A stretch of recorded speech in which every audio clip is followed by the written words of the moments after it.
kegiatan pembelajaran kita hari ini.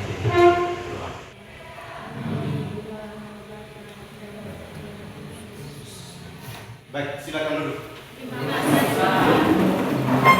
Absensi kehadiran adik-adik hari ini: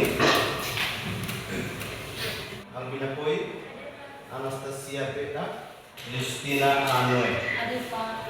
Baik, terima kasih. Di dalam kurikulum merdeka kita diminta untuk mengedepankan kegiatan literasi dan numerasi. Ada yang tahu apa itu kegiatan literasi atau literasi itu sama dengan apa?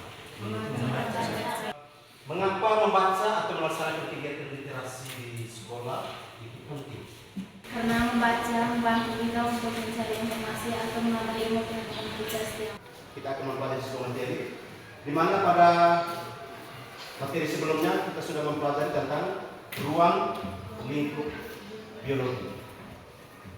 Di dalam ruang lingkup biologi kita mempelajari tentang apa itu ilmu biologi itu sendiri. Kemudian tingkatan-tingkatan organisasi atau struktur organisasi kehidupan dalam ilmu biologi. Setelah mempelajari tentang ruang lingkup biologi, ternyata kita mengenal begitu banyak tumbuhan, begitu banyak hewan. Dan kemudian pada materi hari ini kita akan mempelajari apa yang disebut dengan biodiversitas atau keanekaragaman. Untuk memahami lebih lanjut tentang materi keanekaragaman hayati, saya arahkan adik-adik untuk menonton tayangan video berikut. Berikut ini adalah kisah orang utan yang diberi nama Hope, dimuat dalam Kompas 24 Juli 2019. Dalam tubuh Hope bersarang 74 peluru yang ditembakkan oleh manusia-manusia biadab.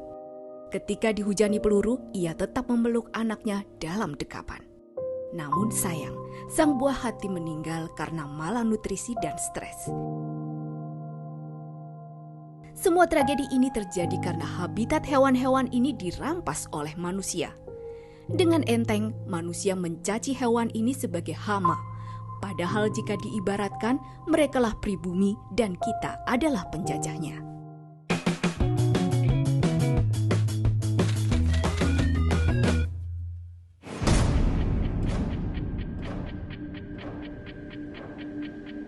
Apabila umur bumi diibaratkan 24 jam, yaitu sejak awal penciptaan hingga saat ini, maka pada 4 detik terakhir adalah masa di mana manusia mulai menempati muka bumi.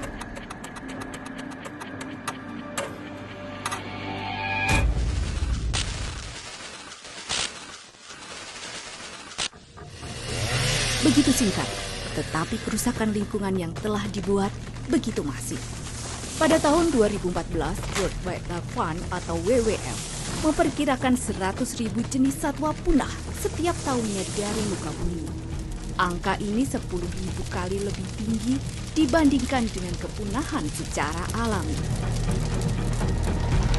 Sebagai negara yang memiliki keanekaragaman fauna ketiga tertinggi di dunia, yaitu memiliki sekitar 17% dari seluruh jenis satwa di dunia, Indonesia sudah sewajibnya menjaga semua penghuninya dari kepunahan. Namun sayang, jika menilik arsip Kompas, berita ancaman kepunahan sudah menghantui sejak puluhan tahun lalu dan selalu ada setiap tahunnya. Kepunahan tak terelakkan, beberapa jenis satwa Indonesia telah menghilang untuk selamanya.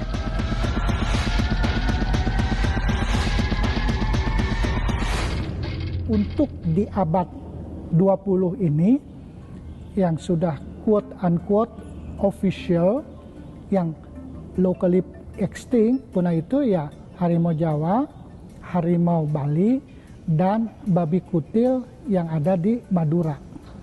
Nah ini juga yang perhatian karena dunia sering melihat kepunahan itu hanya karena jenis-jenis yang karismatik.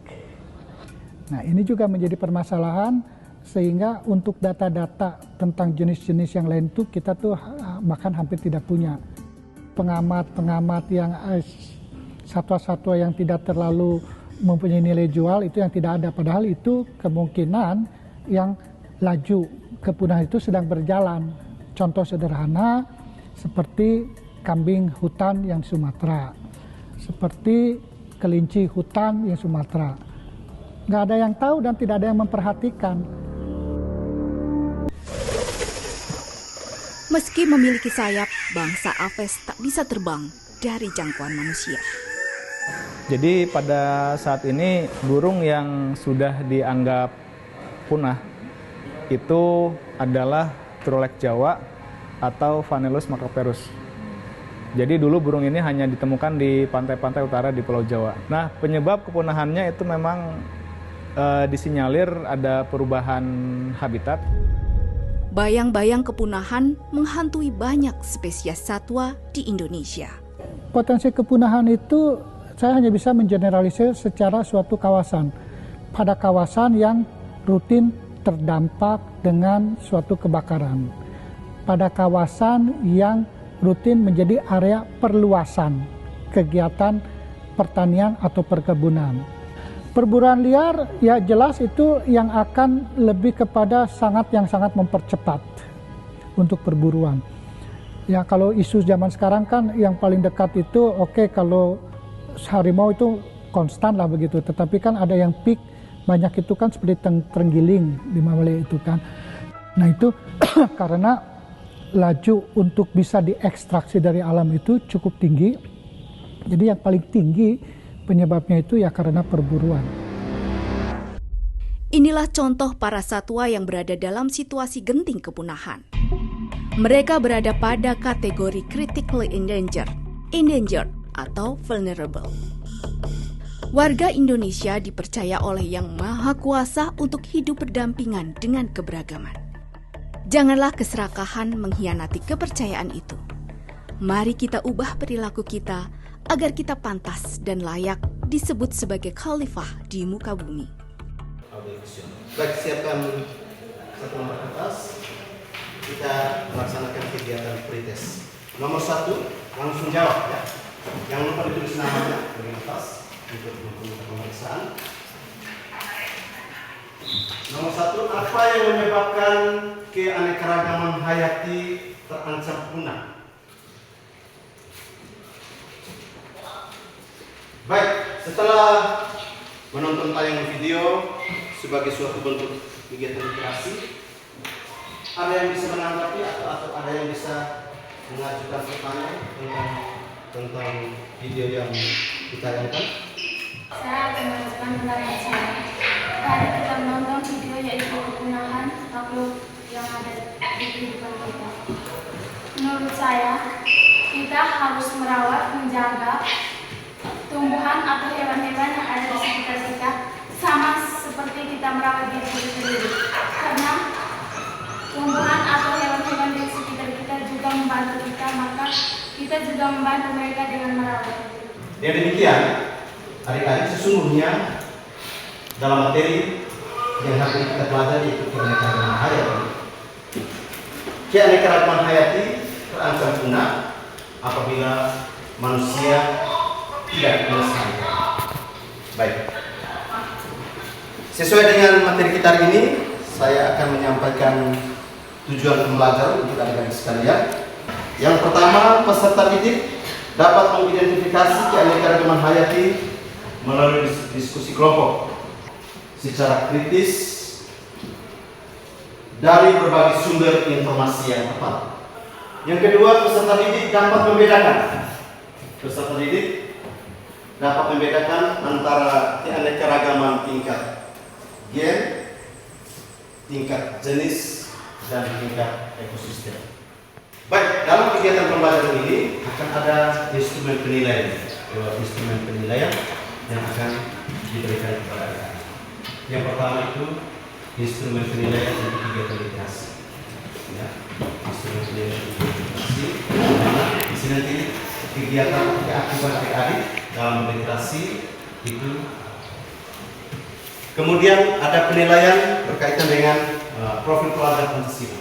Baik, itu beberapa aspek penilaian yang harus kita lalui bersama, dan yang terakhir ada penilaian pretest dan penilaian post-test. Baik, selanjutnya kita masuk ke materi tentang keanekaragaman hayati. Ada video kedua yang saya siapkan dari materi yang baik, kemudian yang hal-hal yang perlu dicatat, catatan untuk kemudian menjadi bahan refleksi berdasarkan penjelasan yang diberikan dalam video.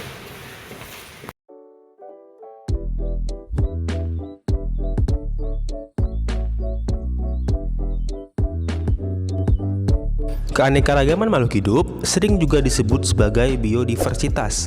Biodiversitas berasal dari bahasa Inggris yaitu biodiversity yang merupakan singkatan dari biological diversity. Sedangkan keanekaragaman hayati merupakan ungkapan pernyataan tentang terdapatnya berbagai macam variasi atau perbedaan sifat atau ciri di antara makhluk hidup yang ada di suatu tempat. Variasi itu meliputi antara lain variasi bentuk, warna, jumlah, ukuran, habitat, dan kebiasaan. Jadi yang dimaksud dengan keanekaragaman hayati adalah keanekaragaman semua spesies tumbuhan, hewan, mikroorganisme, serta proses-proses ekosistem dan ekologis yang ada di suatu tempat. Keanekaragaman hayati yang ada di bumi dapat dibedakan menjadi 3 tingkat, yaitu keanekaragaman tingkat gen, keanekaragaman tingkat spesies, dan keanekaragaman tingkat ekosistem. Adanya keanekaragaman pada tingkat gen menyebabkan terjadinya variasi individu dalam satu spesies, baik dalam hal bentuk, sifat, warna, ataupun hal lainnya. Sementara itu, keanekaragaman tingkat spesies akan menimbulkan keanekaragaman di tingkat takson yang lebih tinggi, misalnya di tingkat genus. Banyaknya variasi dan beraneka ragamnya spesies akan menyusun ekosistem yang berbeda pula. Nah, mari kita bahas keanekaragaman hayati tingkat gen, spesies, dan ekosistem satu persatu. Yang pertama adalah keanekaragaman hayati tingkat gen. Apa yang dimaksud dengan gen? Gen merupakan faktor pembawa dan pengendali sifat-sifat makhluk hidup yang terdapat di dalam kromosom. Kromosom itu sendiri terdapat di dalam inti sel. Pada dasarnya, gen-gen yang dimiliki oleh setiap makhluk hidup mengandung perangkat yang sama, tetapi berbeda susunannya. Karena susunan gennya berbeda, setiap makhluk hidup memiliki sifat, fisiologi, anatomi, dan morfologi yang berbeda pula.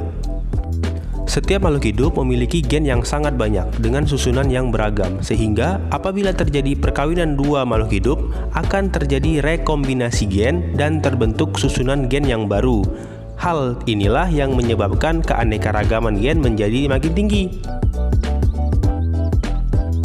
Nah, contoh keanekaragaman tingkat gen yang dapat kamu temui adalah jengger pada ayam. Kita mengenal beberapa bentuk pial atau jengger pada ayam, antara lain pial mawar, pial ercis, pial walnut, dan pial tunggal. Semua pial tersebut dimiliki oleh spesies yang sama, yaitu ayam atau galus-galus. Meskipun spesiesnya sama, setiap ayam memiliki gen yang berbeda-beda, sehingga bentuk pialnya berbeda pula. Keanekaragaman gen juga terjadi pada manusia. Keanekaragaman ini menunjukkan sifat-sifat berbeda antara lain ukuran tubuh, warna kulit, warna mata, serta bentuk rambut. Nah, contoh lainnya adalah cangkang-cangkang pada keong atau kerang.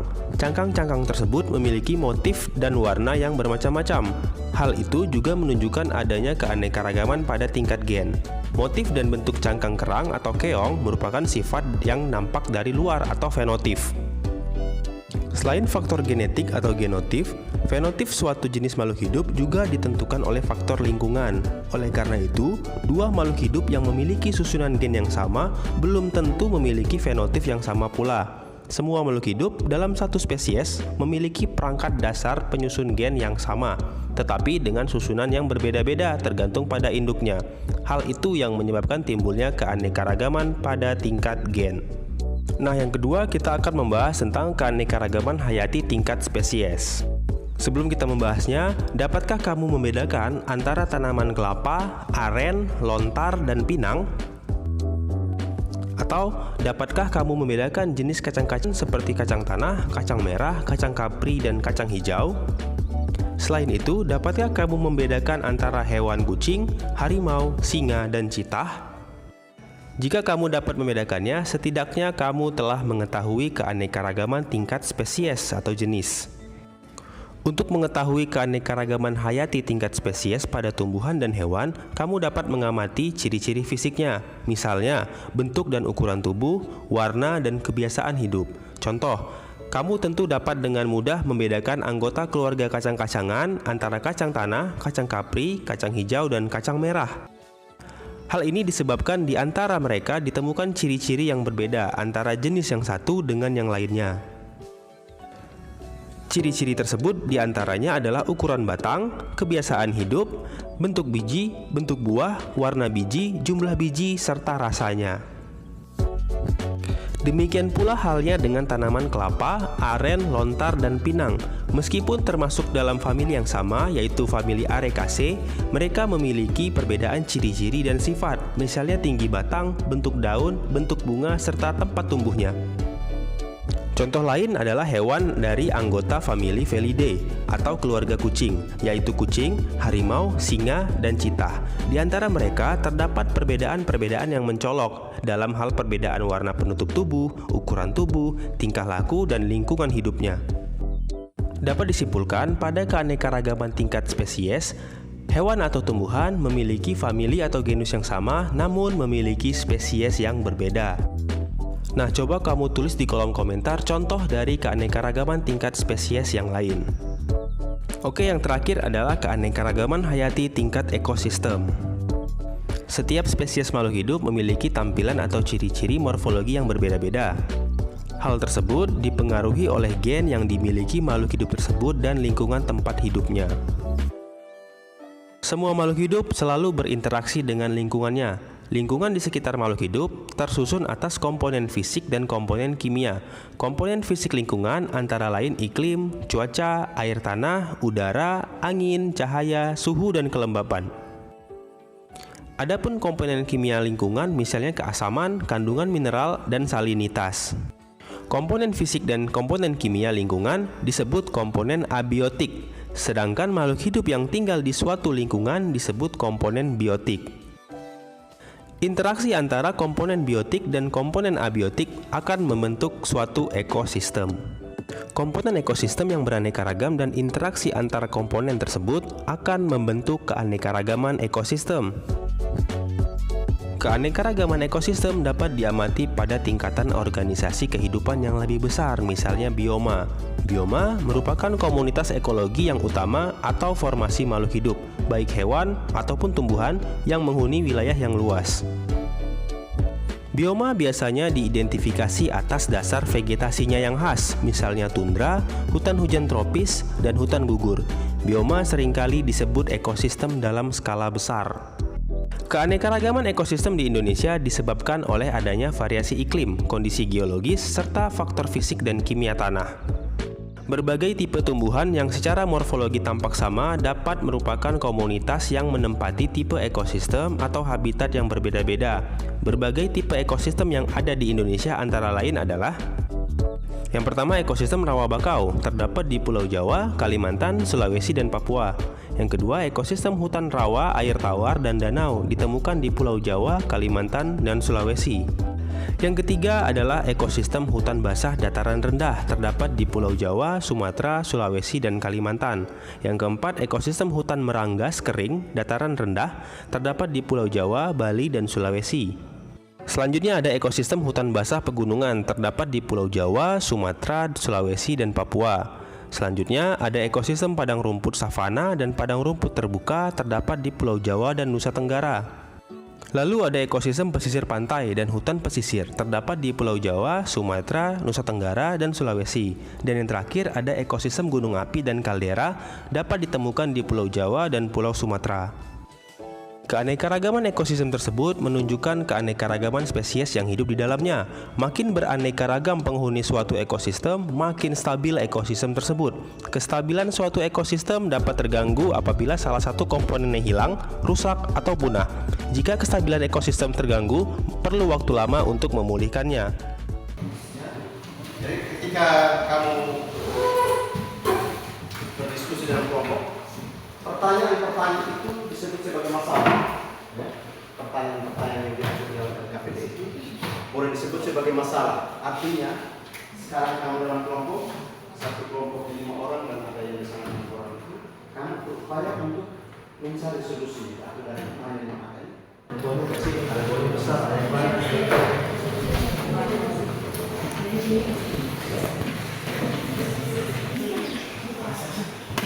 Berapa tanaman sih maksudnya? Misalnya yang kamu amati sih. Misalnya apa? Di situ dijelaskan keanekaragaman tingkat gen itu apa? Ya, kalau tingkat gen harus ditambahkan mangga apa saja yang kemudian menunjukkan bahwa dia membentuk keanekaragaman hayati tingkat gen. Ya, terus ada beberapa makanya di sini kan. Kemudian ada 3 jenis tanaman, salah satu untuk satu tingkatan keanekaragaman. Satu bangsa manusia tapi beda. Oh kenapa? Sama.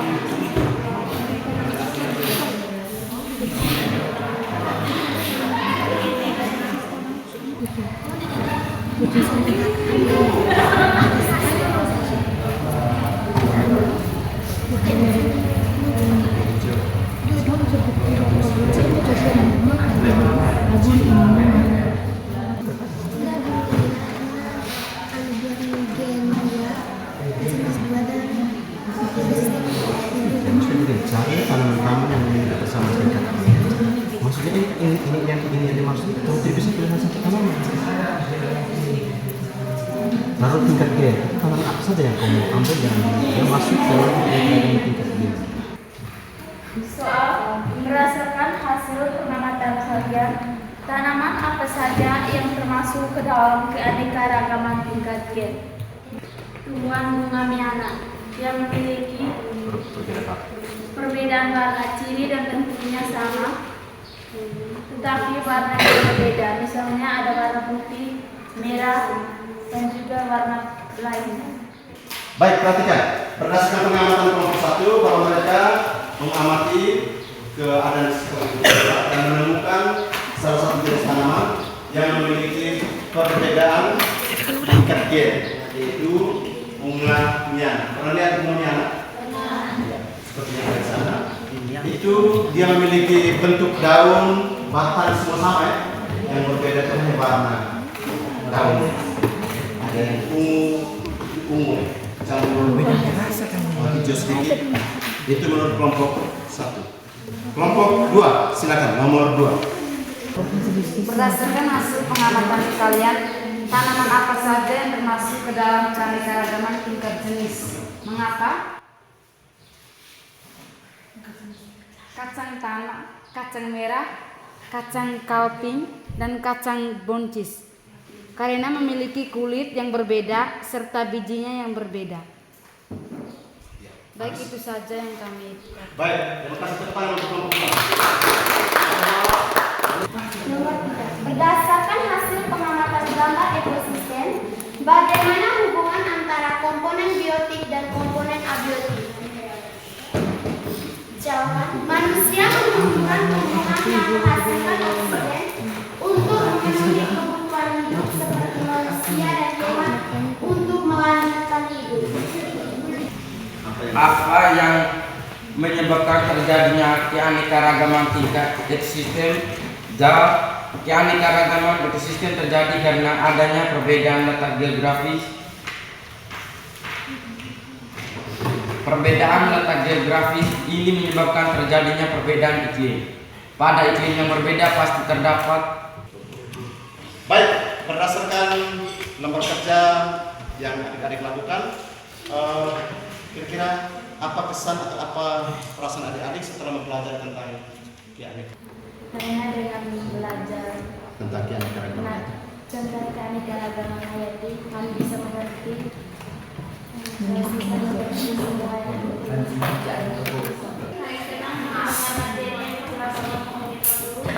kami dapat memiliki banyak informasi atau suatu hal yang menurut kami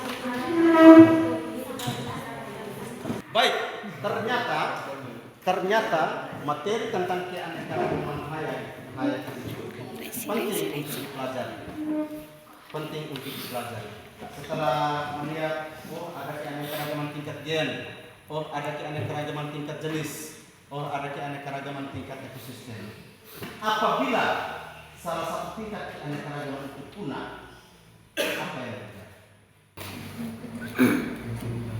Apakah kalian bisa melanjutkan kehidupan?